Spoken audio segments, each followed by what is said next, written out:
พี่น้องเลยประสบการณ์เพิ่นแหละถามผู้ประสบผลสำเร็จมาก่อนหั่นแหละคันปูเขาถอดสะอ่อนอะดิคักดีเนาะพรรษาได้นี่ค่อยปลูกนี่เขาพรรษาได้นี่วันที่16เดือน8แม่นโลดแม่นี่เขาพรรษานี่บ่มีนั่นนี่ดินควายไปหาบ่เห็นเนาะบ่มีเนาะว่าสวนบ่ฝนว่างามแล้วยังบ่ได้ปานนี้ปีนี้มันสิเริ่มแต่นี้แต่รับมันนี่1 2 3 4 5 6 7อันมานับเบิ่งบักนี้บัดเนี่ยนี่งามปีนี้1 2 3 4 5 6 7 8 9 10 11 12 13 14 15 16 17 18นั่นโอ้ครึ่งกันบ่แต่บ่ใต้ซ้ำ2งานน่ะเนี่ยทบครึ่งโลดได้2งานสมมุติว่าเด้อสมมุติว่าครับปลูกกาแฟยอดแดงนี่ได้10ต้นสมมุติเนาะอันนี้มันเช้าแล้วนี่หรือ18ตัดออกนะหันนั่นตัดทางเลยนี่เห็นว่ามันลูกบ่ได้ดักเองพวกเห็นบ่สอนเพิ่นน่ะนี่มันม่วนแล้วนี่โอเคเมื่อตัด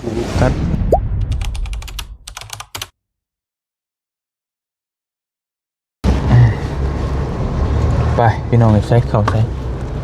เป็นยังไงเลยมันออกนอกเลยเนาะ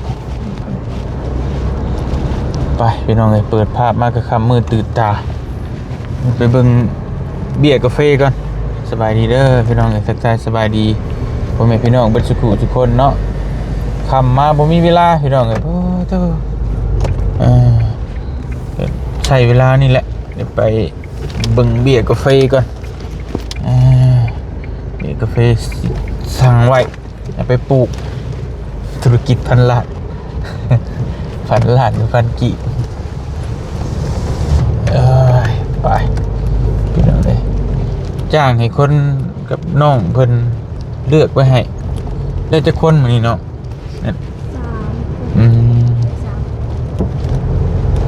สบายดีเด้อทั้งหลังน้องเพิ่นแหละซอยกันพี่น้องเลยไปเข้าพี่ได้บ่ได้เลยบ่รถนี่เข้าได้เลยเนาะยาวเพื่อนบ่นะอยู่นี่แหละไผรถไผสิว่าอยู่พุ่น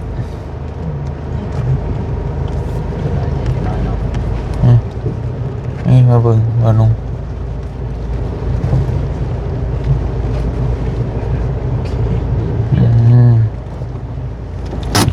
ไป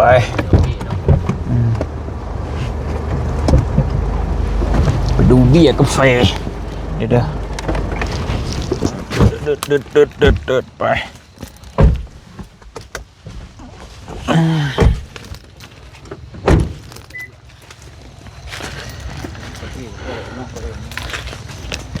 ฮะ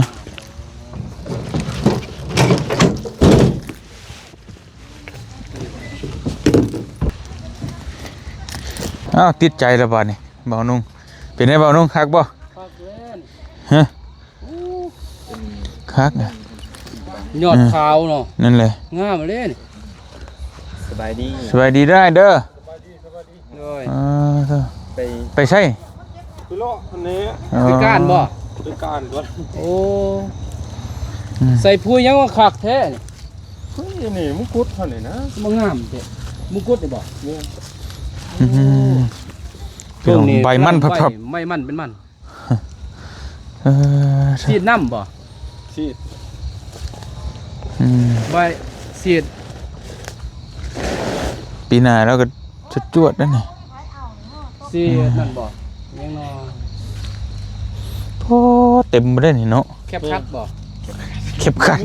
ไปตัดคลิปบ่มีสูตรตลาดนะโอ้สปอนเซอร์อย่างเดียวมียังสปอนเซอร์ได้สปอนเซอร์ฉีดนี่เครื่องดื่มนี่นะสปอนเซอร์M100นี่แม่นสู้กำลังนี่บ่ใส่นี่แม่นป้าโตบ่เฮ็ดสู้เองโลดมันก็บ่ยากแล้วไปซื้อสปอนเซอร์ซื่อสบายดีเด้อพี่น้องแม่คำในน้อยนึงฮะกินน้ำใส่สารเคมีเนาะกินทั้งคนทั้งกาแฟเนาะคักดีพี่น้องเอ้ยงามดีเลยปลาพี่ยาคิ้วเท่านั้นนะยาสูบบ่บ่ยาอันนี้มีแล้วตัวนั้นมีเหรอ เฮาสิประจำบ่ได้ใช้หลายดอก กันเศษ เพราะว่าเฮากะว่ามันสิติดเชื้อแล้วเฮากันมันรั่ว โอ้ อย่าให้มันเป็นแห้ง เอาเห็นใบสีกูดๆเลยเนาะ นี่ใบอ่อนมันคันว่า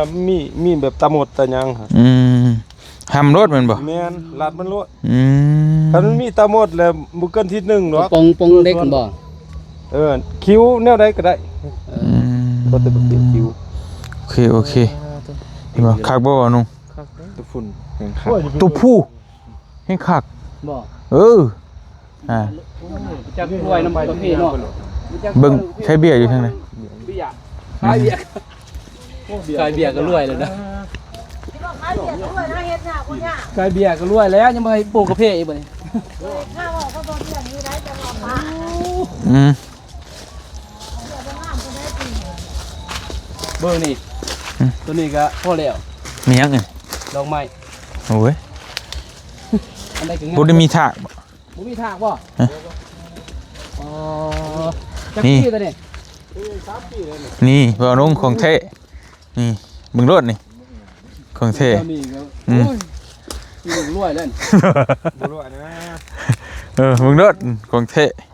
ปีโกแลนด์ นี่เบิ่งเอานี่ดิ แม่นหาบ่นี่ เบิ่งซ่องมันนี่ตินี่จูงมาเลยนี่ อืม แม่นหาอยู่ขี่นี่ แม่น มือยาวดี กับบ่ยาวดอกแสงมันเข้าฮอด 3 ปีเนาะ แม่น 3 ปีนี่ซ้ำนี่ได้นี่ก็จะว่า4 ปี 5 ปีสิซ้ำได้เรียนเรียนนี่บ่ คันปีที่สี่ของขอเด็ดยอดเด้ โอ้ บุโลแล้วนี่ อืม เอาแล้ว บุเด้อได้นี่ แม่น แม่นหาเด้ คันมันสูงฮอดตอนตัวลุ่มแค่นี้มันกกมันสูงเลยรอดพื้นมัน เก็บเลยเด้เก็บวังปีแล้ว จะได้จักเทรโตน ได้4ต้นป้าย ปลา ปีที่2ปี3,000 หมากแดงบ่ แม่น 4ต้น เขาจนบ่เชื่อนะอยู่บ้านนี่เขาบ่เชื่อว่าพี่2-3 ปี 106 นี่ใช้106 เอ้าต้นหนึงก็ ตัวหนึ่งชาวลาด 20ล้านเด้อ4ต้น 18ชิป 80 อืม โอ้ 7-10เลย เฮ้ยป้า ก็พี่3,000นะ 3,000บู80ล้าน ปีหน้าเรา200 200 พันยอดแดงยอดหน้าตา นี่บ่ งามสุด นี่ยอดแดงฮะ ยอดแดงอยู่ส่วนไว้ในนี่แหละ นั่นบ่อันนี้ตัวนี้นี่ตัวเชียวไปปลูก ใช้ นะ รัดเลยเห็นบ่นี่ โอ้มรัดแล้วนี่ คอยกันตัวนี้คืนกูก็ฟันตัวออก ตัดทิม อืม โอ้ยได้ดี บ่มัก นี่อยากได้ก็มาเอาเราขายอยู่ หมดแล้ว โบเบิร์ด ยังลายบ่ เบี้ย โดย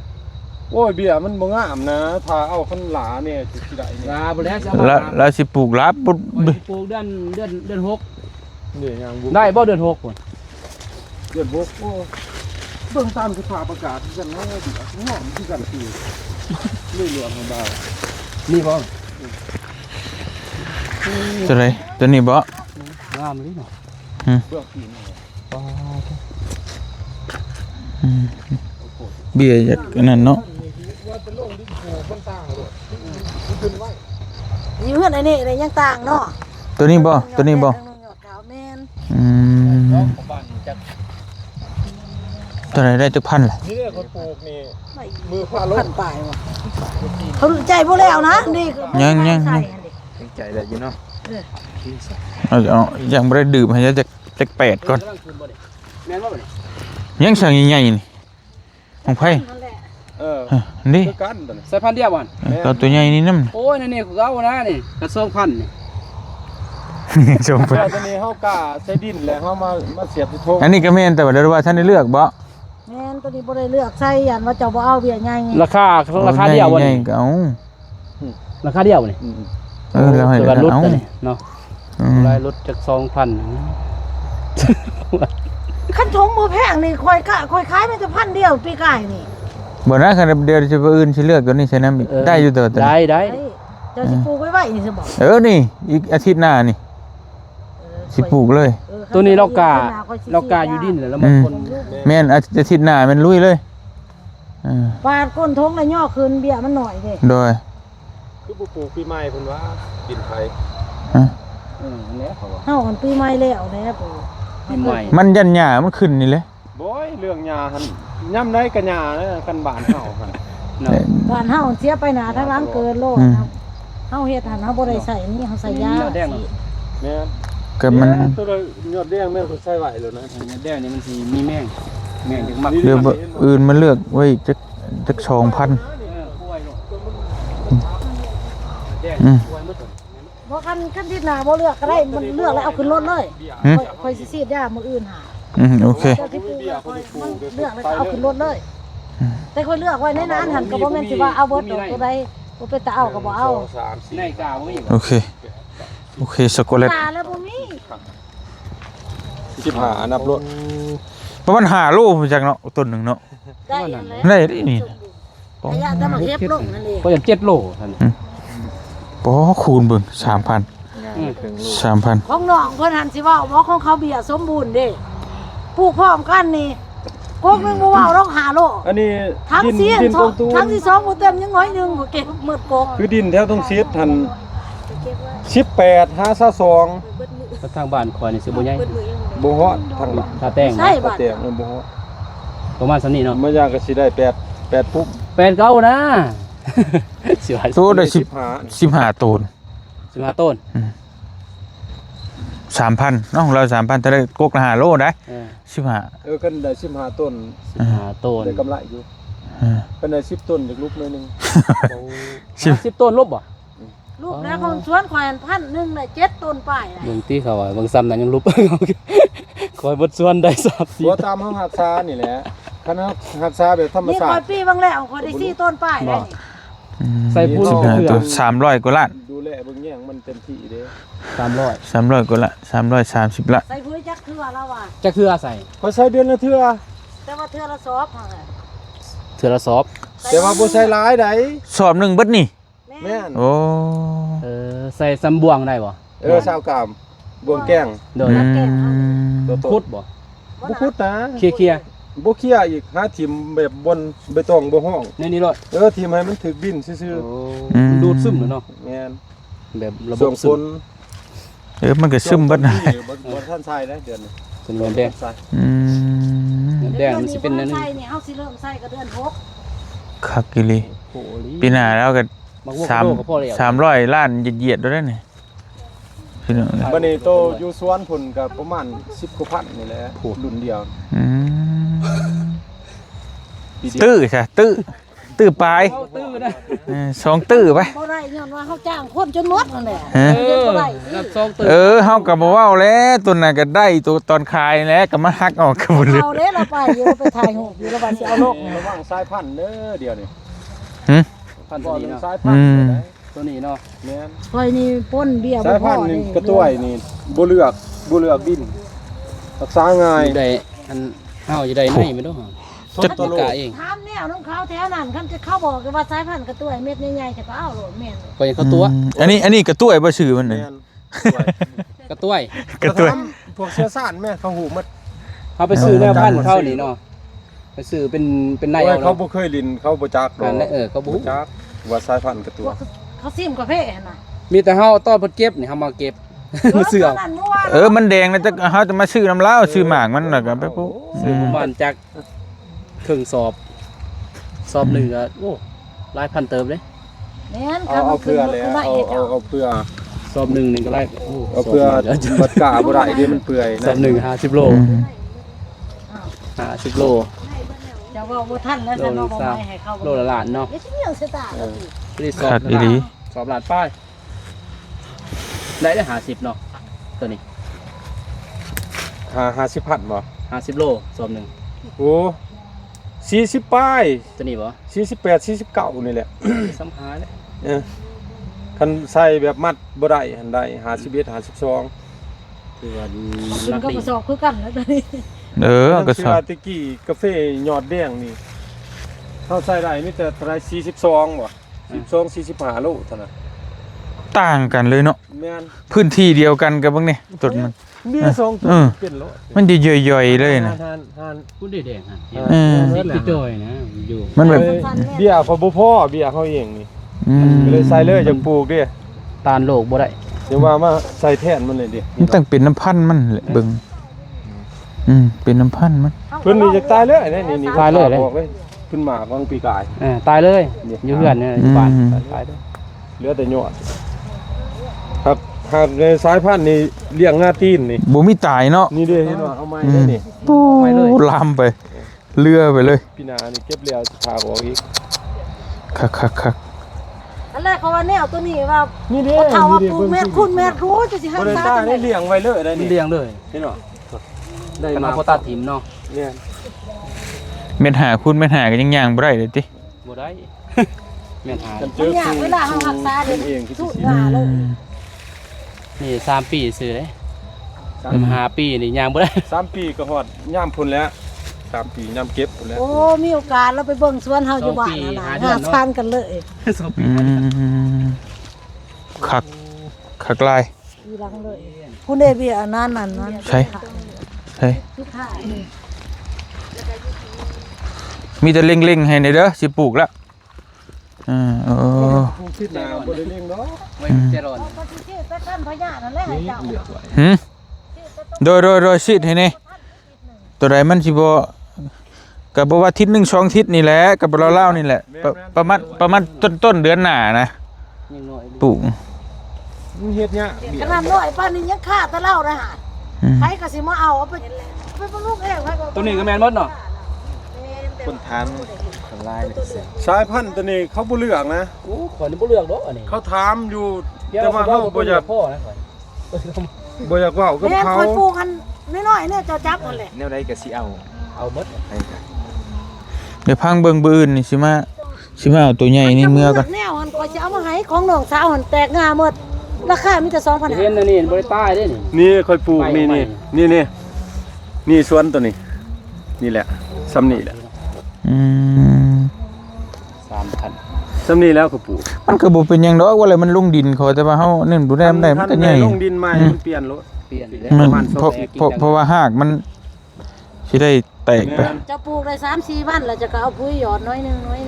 เลย จะหยอดร้ายปุ๋ย หยอดหลายมันก็ได้ได้มันห่อนอยู่ มันหอน หยอดลำเลียงเลย แบบเฮากินข้าวหั่นแหละเฮากินหลายบัดเดียวเฮา แค่ กิน เนาะ เทื่อเดียวมื้ออื่นเฮาอยากอีกกาแฟคือกันก็ใส่หลายเทื่อเดียวมันก็กินเทื่อเดียว นี่เนาะ นี่มันสิเป็นคันฮอดปีใหม่นี่มือพาโลกแม่นครัวปีโลด ใบมันพุบ นี่บ่เตียงค่อยปลูกพาโลกนี่ ๆอืม พาโลกนี่นี่ โอ้ อยู่พุ่นคือกันนี่คือเพียงทุ่งสุก คักดี อยู่สวนน่ะถ้าปลูกหลังปีใหม่ นี่มีแต่ยิ้มเลย ก็ปลูกหลังปีใหม่ พันธุ์ดีเลยบ่ได้พันธุ์หลาย มีแต่พันธุ์ดี อันนี้พันธุ์เวียดนี่ ฮะอันนี้ นี่ต้นพันธุ์เวียด เอออืม อย่าทดลองอันนี้อยู่หั่นเพราะว่าใครก็มาถามซื้อของอาหารข่อยลองก่อนเขาว่า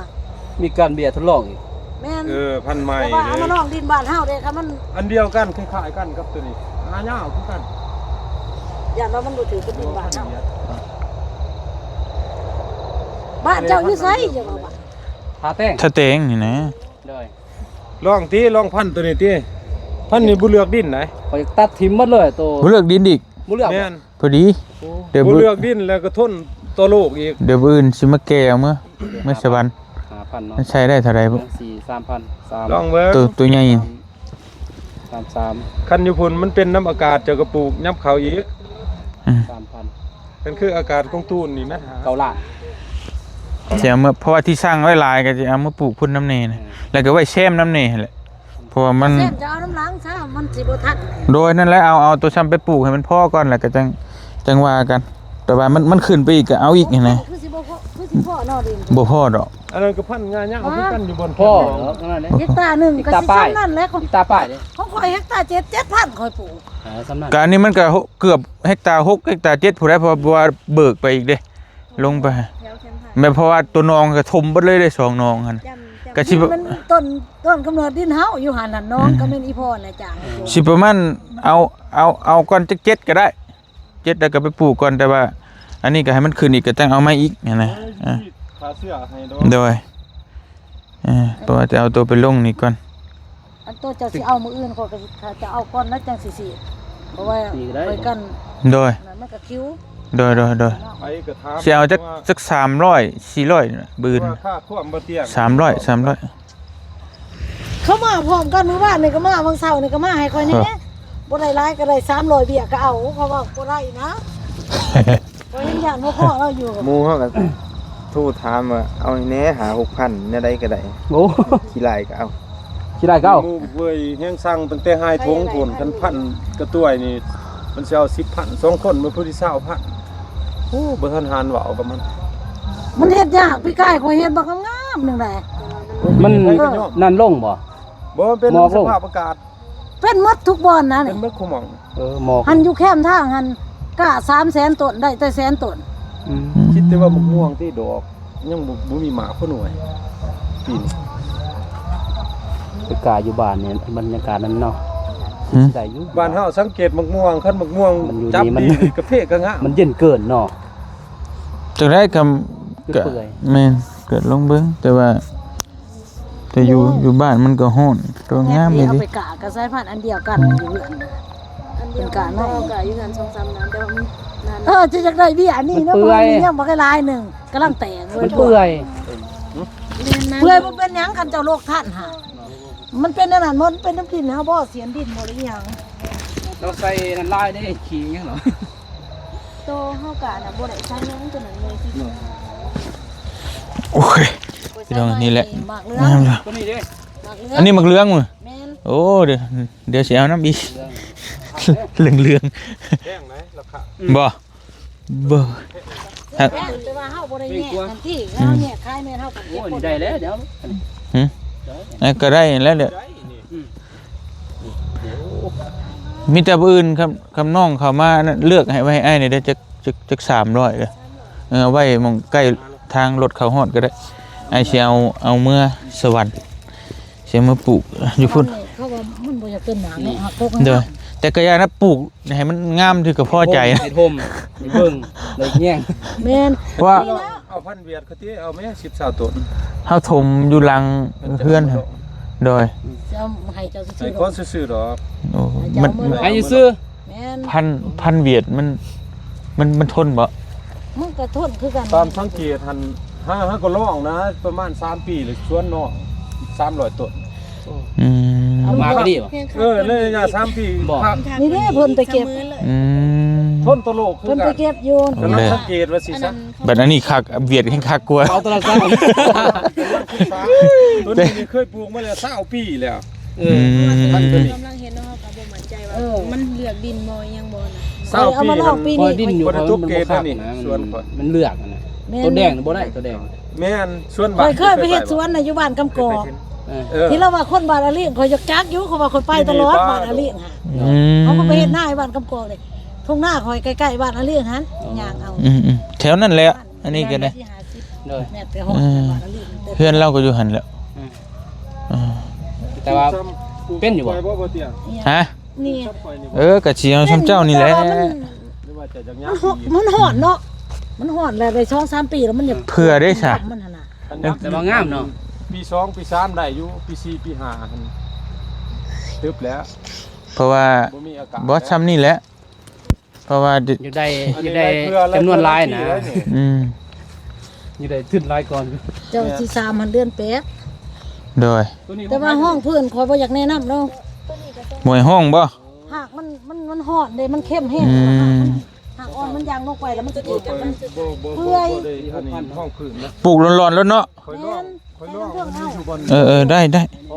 ตามที่ว่า เดือน4 ตามแต่วิชาการว่า มันห่อนแล้วมันไปทำลายหักอ่อนนะ ก็แม่นอยู่บ่ ป ติ ลูกแล้วเขาโยนทั้งเทิง จะปลูกก็บ่ตาย ปี หรอก นั้นนึงตัวเหลือมื้อซะ เอาย่านแต่โตยังเคยจะรอนเดียวนี่ อันนั้นแหละ นี่รอนี่เจ้าตัดทุกอย่างนี่ เอาขึ้นเลยเนาะ ตัดนี่บ่ให้มันทีนี้มันเขื่อนในฝนนี่เขาตัดแล้วจะก็ถอดขึ้นมาบ้างไว้นี้ อืม บ้างไว้ให้ต้นมันแข็งแห้งแล้วจะจังปะจิรอมันก็วิทย์หรอวิทย์เดือนมันพุ่นแล้วจิรอก็ได้ เดือน8 9นี่ ก็นั่นแหละจังหวัดหลายสิ่งหลายอย่างแล้วต้องสั่งเผื่อไว้เพื่อแซมเพื่อหยังเพื่อ บัดปลูกเด้อบอกเจ้า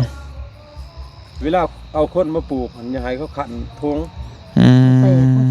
เพราะว่าหากมันสิ ยังบ่ลายเนาะ แตกเด้ โอเค เดี๋ยวว่าเขาถอกได้เขาถอกโป้งโลดตัวได้ถอกแหนนหลายหาก็เขาเนียนน้อยนึง เพราะเพิ่นสิกันจิรอมีแต่ตัดก้นนี่ แต่บัดมื้อสิปลูกก็อีดีก็สิมานั่นอยู่สิรบกวนสิถามอยู่นะผู้ ผู้ประสบผลสำเร็จมาก่อนเนาะนี่แหละพี่น้องเอ้ย ตามประสบการณ์เพิ่นแหละ ถามผู้ประสบผลสำเร็จมาก่อนหั่นแหละ แม่นคันปลูกเขาถอดเลยโลดนี่ อืม คือว่าถอดได้จะสิบ่ต้องบีบมัน อืม ถอดได้เลย อืม แต่ว่าจะรออีกอ่ะ ยันจิรอ ว่าปลูกนะคันจะรอเขาก็ตัดเลยนี่ดึงขึ้น ดึงขึ้นให้มันบ้างหันบ่เป็นหยั ช่ว ง ง หรอก ช่วงเดือนไหนที่รอมัน นี่เริ่มแล้ว เริ่มเลย มันใหญ่เลยดิ จิรอมัน ซ้ำนี่ กำลังขี้ดื้อนะมันบ่ทันมีปีกเด้มันไตเอา ใต้แล้วหญ้านี่ มันไตกัดเลยแหละ แม่นว่าปลูกสำคัญเด้อปลูก ไว้ให้ปลูก อย่าให้เขาขันเนี่ยนี่ อืม นี่เห็นว่าแตกแล้วนี่ อืมหากมันก็รุดเลยเนาะ แม่นมันสิเป็นเบี้ยโรคแล้วนี่ มันก็ ถือแดดนี่ เหี่ยวแล้ว เหี่ยวแล้วได้ อืมโอเค คนมันอยากป้าช่วงปีใหม่พอจังว่าปีใหม่แล้วจังไง เมียจนจะขายแล้วบ่จากปากมีแติเบียซ้ำนี้ ว่าเงินแฮงบ่มีเนาะไปลงทุนใส่เพราะว่า นี่แหละ เบี้ยน้อยๆนึงโอ้ยตายแล้วสิรูป มัน ซื่ ได้ อ เติมเลยเนาะ บักตุย อันนี้เงินเอาเลยบ่ตัวเลือกบ่นี่ ๆบ่เอาเถือกก็ได้นะ เอาเลย ถามช่องเทื่อเลย เอาให้เลยนะจำรถทุกอย่าง บ่เราก็บ่ว่าหรอกแต่ว่าเฮาจังว่าเราอยากมีแนวใช้หั้นนะว่าเนาะความหมายว่าแล้วเฮาก็สิให้หรือว่าแล้วแต่ถ้าสมมุติว่าครบก่อนแล้วจังเอาให้ก็ได้เฮาบ่มีปัญหายันว่า เอาแล้วหมดเอาก็ได้ ยันว่าเจ้าจะใช้ไปหมุนไปหยังเห็นสินะเฮาก็บ่ เดี๋ยวจะไปใส่ ที่ถ้าเอาเป็นก้อนมาเดียวก็ได้บ่มีปัญหา เรียบร้อยแล้ว โอ้โอเคใช่นะ เรียบร้อยแล้ว อืม สะอ่อนอะดิ คักดีเนาะ ข้าวพรรษาได้นี่ค่อยปลูกนี่นี่ข้าวพรรษาได้นี่วันที่16เดือน8แม่นโลด เนี่ยนี่เขาพรรษานี่ ดิ้นควาย หญ้าก็สิบ่ดูแลยากอีกมันขึ้นแบบนี้เนี่ยเนาะ นาสิงาม มันงำหมดเลย บ้านโกงคันว่าผู้ใส่เสมอคือขวานงามนะขอบ่ว่า เออ เขา ดิ้นอยู่บ้านโก้งนี่ เด้พ่อเฒ่าแก่นี่ว่าคน มี บ้าน ปุ๋ย โกง หลายคือเก่าใส่บ่ถึกวิ มา ธี เฮ็ด บ่ได้ อยู่นี่ อืม แล้วก็มาเฮ็ดหัวให้ตัวนี้ โอ้ยคันว่าไปปลูกตัวนี้เขางามซ้ำนี่คนขี้รักนี่บ่เว้า บ้านเฮาก็คือกันนั่นแหละเรื่องคน เอามันงามคอยผู้เดียวเด้ ก็อิจฉาอีกบัดนี้ ตาคือกันเลยเนาะ มันบ่ได้ซ้ำนี่คือ บ่ได้ฮอด10โคใช่บ่ นับปุ่มกาแฟนั่นแหละ ปุ้มเหรอ นี่แหละตะบน บ่มีบ่นั่นนี่ไปหาบ่เห็น บ่เห็นเนาะ บ่มีหรอก ว่าสวนบ่ฝนว่างามแล้วยังบ่ได้ปานนี้ มันบ่มีสะพันธุ์นี่นี่ นี่กระดำบ่ว่าพันยอดแดงจะหามันได้หลายชุดจักป่อง แนวแดงบ่ งามสุดจะหานำกกงามที่สุดในสวน งามสุดบ่ ประมาณ8 9 ซ้ำนี่แหล้วเนาะซ้ำนี่แหละไป เด้อยอดแดงค่อยเด้อปีนี้เนาะ เอ๊ะ ปีนี้มันสิเริ่มแต่นี้แต่ลับมันนี่ อืม 1 2 3 4 5 6 7 8 อือ 10ซะเนาะสำไรมันหลายประมาณนั้นแหละ นี่เอางาปีนี้ เบาพลเนาะ สี่ นี่ซ้ำได้แม่นบ่ แม่น ใส่ปุ๋ยบ่ เก่า10 เบาพลใส่ บักนี่บาดนี่มานับเบิ่งบักนี่บาด เอาแล้วเนี่ยนี่งาปีนี้ 1 2 3 4 5 6 7 8 9 10 11 12 13 14 15 16 17 18 นั่น โอ้ ครึ่งกันว่ะ แต่เราบ่ใต้เด้ ซ้ำสองงานน่ะ เนี่ยทบเครื่องโลดได้2งา สมมุติว่าเด้อสมมุติว่าครับปลูกกาแฟยอดแดงนี่ได้10ต้นสมมุติเนาะอันนี้มันเช้าแล้วนี่ เช้าหรือ18 อืม แต่ว่าลงทุนซ้ำกัน แม่น ใส่ปุ๋ยคือกัน แม่น ใส่ซ้ำกัน ประมาณ 3,000 นี่แล้วค่อยเบื่อเห็นบ่มันนี่เนาะค่อย3 5 3 สิปลูกใหม่เขาก็ยังบ่ได้ปลูกเดี๋ยวนี้เขาตัดทิ้งเขาบ่ เดี๋ยวนี้ เขาบ่ขึ้นจะปลูกอยู่ตอนนี้ สายพันธุ์เมดนะเดี๋ยวนี้เขาต้องการหลายนะ ครับ คอยอันเคยเรียนมา20กว่าปีแล้วนี่ครับ อืม ตั้งแต่น้อยพุ่นแหละ อืม บอกว่าเสี่ยวทานน่ะนะอยู่กับมันแบบคุกคีกับมันหู้เบิดแล้วว่า บ่ มัน ได้สังเกตเด้ อืม แต่ละปีมันเป็นคือเก่าเลยมันบ่ได้ลดได้ลงนะ เออ อื มันยังงามเลยเฒ่ามันก็งาม มันบ่ ส่วน มี ข่อ ว่าย 20ปี บ่มีบ่ายเนาะ อันตัวนี้บ่ แม่น20ปีเดียวนี่บ่ทันตัดปลูกใหม่ เฮ้ย ปีนี้มาขนาดแล้วคันว่าบ่เฮ็ดบ่ลงดอกเป็นดอกอีกคิดแต่ว่าพันต้นได้7ต้น 7ต้นพันต้น แม่น ถ้าหมื่นต้นได้70ต้น ปล่อยหมด2ส่วนได้4โต้นนะ2ต้น วันนี้ได้ จักต้น โอเค กาแฟบ่บ่หนึ่งอัน4 6,000 บ่6,000หั่นตัวสวน 6,000ได้จักต้น ต้นปลาย เงาโลแล้วคัน ก็เงาบ่ คัน6,000 ใส่พูอยู่ก็ใส่ 6,000ยังบ่ได้ปีบ่ได้นี่ได้พันละต้น ด้วย จังซั่น ก็ยังไข่เนาะโอ้6,000ก็ได้6ต้นเนาะ ค่อยปีนี้รุดตัวสวน7ต้นก็หันมันหมากหลายปีซื่นเด้ ด้วย หมากจนห่างเสียดเขาว่าตายเลยมาฝืนปีนี้เต็มแบบอีกยังได้2ต้นได้2ต้นป้ายได้หมากจนห่างสิแล้วเป็นงาสิแต่ว่าตายแต่ยอดมาแตกใหม่จักสิอีกโอ้เสื้อพันนี่ คอยนี่บ่มีนี่นี่บ่มีมามีอยู่นี่นี่ซ้ำนี่แหละนี่ แหม สั้น อันนี้นี่ไปฮู้นะผมไปสั่งมัน ๆอันนี้บ่มีแล้วนี่นี่อยู่นี่ซื่อๆนี่ซ้ำนี่แหละนี่ คือบ่ต้องบรรยายนะคือเราคุกคีอยู่ชาว30 ปี แม่น เออ คือสวนดอก ใบกูดบ่นี่งอออกทางนี้ทางนี้ บ่แต่ว่าตัวนี้มันคักดูสิตัวนี้มันก็แตกใหม่แต่ว่าตัวลุมมันก็บ่ตายเนาะ เลี้ยงเลย มันยังคงไว้อยู่น่ะโอ้แบบเพิ่มทวีคูณไปเรื่อยๆนะ นี่งาเมียมันเนาะ อืม นี่งาเมียมันเริ่มปลูกเนี่ยเนาะมันแนวเวียงตัวนี้เป็นงาลูกโลนึงแล้วมี อืม คุณยามนั่นก็มีได้เนี่ย เต็มจริงๆเนี่ยได้ตั้ง6โล7โล สำนันเลย อันนี้เบี้ยค่อยบ่สมบูรณ์ค่อยเบี้ยตัวนี้ สมบูรณ์สำนี สมเมียจนเว้าเนี่ยจะบ่อยากให้ปลูกนะลบบ่หารปากคือ อื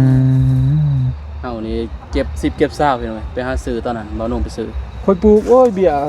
คือค่อยย่อให้เบิ่งนั่นแหละตัวนี้ ส่วน เด้อ คักไปผมพ่อมาตุ่มมาโฮมกันละบานนี่ลงไม้บ่ตัวนี้ แม่น เนี่ยจะบ่นุ่งเท้าตัวนี้ นี่นะตัวนี้นะยังอยากศึกษาจักคิดมาแต่ไสทางเลยนี่ย่อ อืม ยอดบ่แดงนะ แต่ว่าเป็นจักสิ ต้นเดียว คเป็นคือกันนี่มันมาเอง แปลกได้เนาะ ตัวนี้ก็คักอีกเด้อ หักมาก็เต็มที่คือกันไอ้ ใบลายเด้อ จะสันเนาะ เดี๋ยวจะขอ ขอที คอที่ หนึ่ง ขอทีใบลายเอาอีกปีหน้าอันมันเป็นมากเอามากล้าเบี้ยอีก 12 13 14 โอ้สุดแล้วจังนะ 14ก็ดีกว่าหยอดแดงอยู่เนาะ มันดีแหละอันนี้ยอดแดงซ้ำได้ มันมาเองมันน่ะ อือ บ่เคยเห็นคือกันปลูกกาแฟบ่เคยเห็นจักเทื่อแบบนี้ สมพันธ์กันอย่างยอดแดงกับยอดนี้ มันมันเป็นเห็นบอกคนเฮากะก็ลูกเพื่อนพ่อก็ล่าแม่ก็ล่าบัดลูกออกพลังคือข่อยไปถ่ายคลิปมันดิ พอสูง ไปชม เตี้ย เกสรมันอยู่ใกล้กันดิยอดแดงอันนี้บางทีแม่นนะมันยอดแดง นี่เนาะป๊าผู้ อันนี้มักเหลือง มันเรื่องอีนี่ มักเหลืองนี่ นี่แถวตัวนี้มันแถวมาเบิ่งว่าปลูก นี่ แถวเดียว มีมักเหลืองอีกบาด แพง แถวเดียว มีแพงนี่มัน ปลูกไว้ซิมซื่อๆดอกว่าจะกินกาแฟดำ เอาบาดว่ากันไป มัน30 พุ่นแล้วทบเครื่องได้กับกาแฟหมักแดงครับ หมักแดงนี่หมักมันสุกแล้วได้ นี่เบิ่งเอาตินี่แถวมันกันสิปลูกที่มันบ่ได้ได้นี่ ของแม่หา เบิ่งติหา แม่นหาก็เหลือทนแล้วนี่ มีบอลมันเต็มแบบนี่บุกเอาเลย จะสิใส่แบบใดแล้ว กันว่า5ปีนี่ย่างนี่บุเลย แต่ว่าจะป้าห่มเนี่ยเด้อ บ่มีโฮมเนาะ บ่งั้น กระโด เรา ด เฮ็ดโลนเฮาบ่ไหว้เฮาคุมดวงบ่ได้ ใส่กระโดดเนาะนี่เนาะมาวัวกระโดดเนาะ แม่นข่อยยังใส่ตัวนี้เพราะว่ากกท้องปลูกบ่ได้ใช่ บ่ได้ เห็นมีโฮมแน่บ่ ต้อง50% มาวัวกระโดดเสริม มานี่มันก็อายุยืนได้กะทิ ผู้ดีงามเนาะกับมาวัวกระโดดเฮาปลูกนํกันเนาะ แม่น ผู้ดีคือนํกันเลย ถ้าเฮาเฮ็ดสวนเปิดร้ายมันบ่ได้มัน มีแม่ ตายไว้ดวงเขาดี โอ้ มันบ่ทนแดดเด้ ความหูเฮาเลือกไปปลูกยังบ่ฮู้ขาดทางจน โอ้ บัด สัง เปิด เก กู ต ไม่ คือกันได้เฮ็ดสวน ปลูกตัวนี้ใส่ไว้น้ำ ไม้ไว้นี่ซะ4มื้อตัวขอได้มันปลูก ตัวซิมือขอ แม่นคันเฮ็ดได้หั่นมันสิตกอยู่ตกเท่าไหร่เนาะจักมื้อแล้วลืมแล้ว ดีใจรายเติบเลย โอ้ มัดไว้ได้จะมัดไว้โลด นี่ตัวลูก คัน สาว ที่ ลูกสาว เจ้า สวนอะไร อันนั้น เชี่ยวชาญนะละเอียดยิบ สังเกตเบิ่งนี่แหละแต่ละมื้อนี่ นี่เนาะสวนก็มีแห้งเนาะอ่อนฟันดี คันได้ซะ4มื้อตัวคอนี่มันสมบูรณ์แล้ว น้องว่าดอกสำนีเก่า สอง คันกาแฟงามแท้หั่นมันสิได้3ขอต่อ2เดือนนะ อันนี้นี่จักปี อันนี้นี่ปีที่2แล้วนี่ อันนี้ก็ปีที่2บ่ 2 ปีได้ เอ เก็บ อได้เก็บ ปีที่สองนี่ดิ อืม สำคัญกับเพื่อนนี่ ชำนี้ก็สิสบายอีกเนาะย่างไปสบายอีก นี่แล้วเก็บตัวนี้นี่ปีกายต้นซ้ำนี่แล้วก็ได้4ต้น อื นี่ ม 4ต้น แม่น ถึงปีนี้กลัว4ต้นตัวเดียว พี่น้องซ้ำ ปี นี่ หน้าเนี่ยกลัวคูณ2 ก็แนวมันแหละ อันนี้จะอยากได้มากเรื่องเอาแม่เบี้ยเขากะนี่นะ ใช่เดี๋ยวบ่อื่นพุ่นแล้วสิไปเอามาเอาอยู่ เพิ่นน่ะนะผู้ทั้งหลังเพิ่นจะได้ไปใส่ก อ๋อบ่นุ่ง ใช่ยัง อันนี้บ่ ไปกะไหนมันน่ะ เที่ยงเช้ามื้อร้อง มักเหลือง บ่อันนี้เบี้ย สวรรค์ เบี้ยเวียด เบียดป่ะนี่ แม่นพันเวียด อันนี้อันมันได้อายโตใบบัวนะเจ้ากำลังกะคันเจ้าสิเอาไปใส่ถุงอยู่ทาง นี่ใบบัวนี่ อันบักเหลือง มักเลือง หมักเหลือง แม่นสุกแล้วสีเหลือง บางเรื่องมันเลือกเจ้าน่ะ มันเลือกดินเหรอ กันตัวนี้ไปจักอัน อันแรก เวียดบ่ งานยาก สิบ่เลือกดินเนาะเพราะว่าค่อยปลูกต้องหัน อันนี้ก็อันมีคนเอาแล้วบ่ บ่ได้อะ บ่อันนี้สิปลูกเอง สิปลูกเอง ลอก ไปทดลอง สิ มันฮ้อนหนาวๆอะ เดี๋ยวสิขอลองเบิ่งนำสิฮอด เช้ามื้อเลยบ่คันบ่ได้เวย บ่อื่นเฮายังสิมาแวะเอาอยู่สิมาเอาเบี้ยเดี๋ยวว่าอื่นน่ะสิมื้อพี่น้องเล่นไปเล่นมาอยู่นี่แหละอ่า อันนี้กาแฟเก่าเดือนนี่นี่ ไทยนี่บ่อืม ตัวนี้บ่ นี่เก่าเดือนเลยนี่ สดซ้ำนี่ปลูกนี่ได้เลือก หึ ข่อยระบุมากเลยสูง บ่มากบ่ มันเป็นอันนั้นเนี่ยมันนั่งทงแล้วมันหากเกี่ยว อืม มันนานขึ้นกาแฟ หากมันแก่เลยเนาะ แม่น อืม ประมาณจักเดือน อันนี้นี่ปีแล้วนี่ บ่ก็เนาะปลูกเฮาจะปลูกแท้ๆจัก โอ้ย เดือน คันปลูกรักษาได้ซ้ำเลือกไว้แห่งดี โอ้ อืม เพราะว่าหากบ่ทันได้นั่งเลยตัวนั้น เดี๋ยวมัน ม่วนเด้ มันสิเดินเลยเนาะ เดินเลย อืม คันมันปลดทงแล้วซักลงเลย โอ้ อืม นี่ บ่ แค่ โอ้ย ประาณ มัน 3 เดิน เดือนเนาะ แม่น 3เดือน 3-5-6 เดือนก็ได้นะยิงตามแต่ยิงตามเฮาสิรักษาได้นะ ว่ามันสิใหญ่ไว้เนาะ โอเคไป อั ซะ นนี้นี่มันหากนั่งแล้วนี่ครับแนวเบียร์ทดลองนี่จำเป็นปลูกเลยเดี๋ยวมันบ่มี โอ้ยตัดออกนะเฮานั่ง ตัดหางมัน นี่เห็นว่ามันลูกบ่ได้ดักเลยพวกเห็นบ่สอดเบิดน่ะ อืมต่อ นี่มันม่วนแล้วนี่ อืม โอเค เมื่อตัดนี่ ตัดหางมันเนาะ ตัด อืม ตัดหากมันจะเขิกเลย อีกเครื่องอีก แม่น เสร็จ เขิกแล้วตัดเส้นเลือดเขา อ่า มันสิซ่ากว่าพ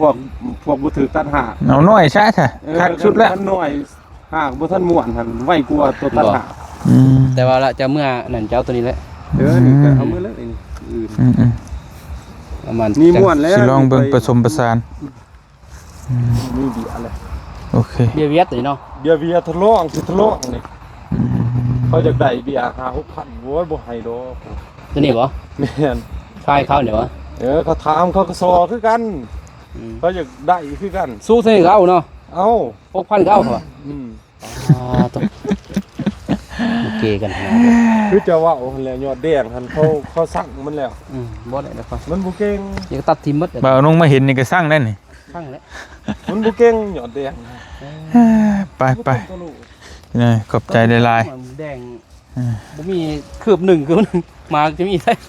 ว่าคันมากแล้วจะเป็นขัดจองเลยนะตายแล้วงาตีนเพิ่น คัก เป็น ดี เลยแล้วสละ สละเลยเลย อันนี้ก็คือจากเดงเนาะแต่ว่าบ่แม่น มันเป็นตามเดือนเด้อกาแฟ อืม มันสิออกแดงๆจักหน่อย อืม มันสีเขียวๆเนาะ มันบ่เขียวสดคือนี่คือหมากเหลือง อืม ต้นหมากเหลืองเขียวเลย อืม ตัวนี้มันสิออกแดงๆจักหน่อยดอกแต่ว่าบ่แม่นแดงสด คัก 3 ปีมีรุ่น โอ้ยคงบ่เตียงมัน 2 ปีซ้ำนี่แหละ อันเนี้ย โอ้ย ได้ สาธุ ได้ดีแล้วใส่อินซีย์เนาะ ลองใส่สูตรข่อยติ แนวใดบอกติจดมาอีก บ่จดก็ได้นะข่อย